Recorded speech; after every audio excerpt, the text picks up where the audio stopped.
ვიდეოთი მიმართავდი ქართული ოცნების ხელისუფლებას და დიდი სურვილი მაქვს, რომ ეს ვიდეო რომელიმე მისმა წარმომადგენელმა ნახოს. საზოგადოების უმრავლესობას და მათ შორის მეც გვაინტერესებს, თუ რა დამსახურების გამო ყავთ მიხეილ სააკაშვილი საავადმყოფოს ოროთახიან ლუქს პალატაში სასათბურე პირობებში.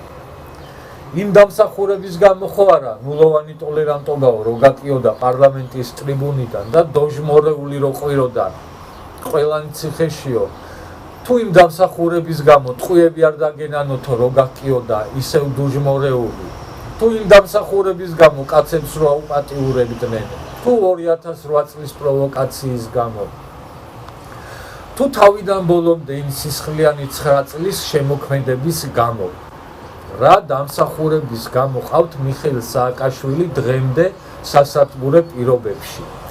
ჩვენ საზოგადოებამ, რაც ვიცით, ერთადერთი მიხეილ სააკაშვილის ჯანმრთელობის პრობლემა ეს გახლავთ ის, რომ ის არის შიზოიდი და არამდგრადი ფსიქიკის მქონე ადამიანი და თუ ამის გამო ყავთ საავადმყოფოში, ამ შემთხვევაში სხვა მისამართზე ყავთ და უნდა გადააბრძანონ ფსიქიატრიულ დაწესებულებაში.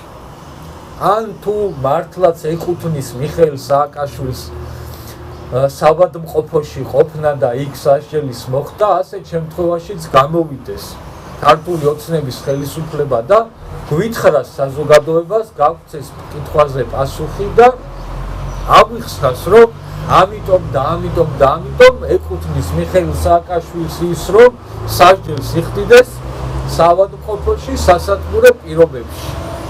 წინააღმდეგ შემთხვევაში გადააბრძანონ იქ, სადაც არის მიშას ადგილი და ეს არის ციხე, სადაც ყველა დამნაშავე და კრიმინალი იხდის სასჯელს, იქ უნდა იხდიდეს მიხეილ სააკაშვილიც. მიშას სასათბურე პირობებში ყოფნა საზოგადოებაში იწვევს უსამართლობის განცდას და მაშინ, როცა ციხეში ამყოფებენ იმ ადამიანებს, ვისაც მართლაც ჯანმრთელობის პრობლემა აქვს და ამ ადამიანებს კურნალობენ ციხის პირობებში, რა დაიმსახურა მიხეილ სააკაშვილმა ისეთი, ან ამ ქვეყნის წინაშე, ან ქართული ოცნებების წინაშე, ან ჩვენი საზოგადოების წინაშე, რომ მიხეილ სააკაშვილს ეკუთვნის ის, რომ სასათბურე პირობებში იხდიდეს სასჯელს. აი ამ კითხვას უნდა გასცეს ქართული ოცნების ხელისუფლებამ პასუხი. ეს ყველაფერი და აი ეს გაურკვევლობა და აი ეს უპასუხობა საზოგადოებაში იწვევს უსამართლობის განცდას და ეს არ არის სამართლის ზეიმი.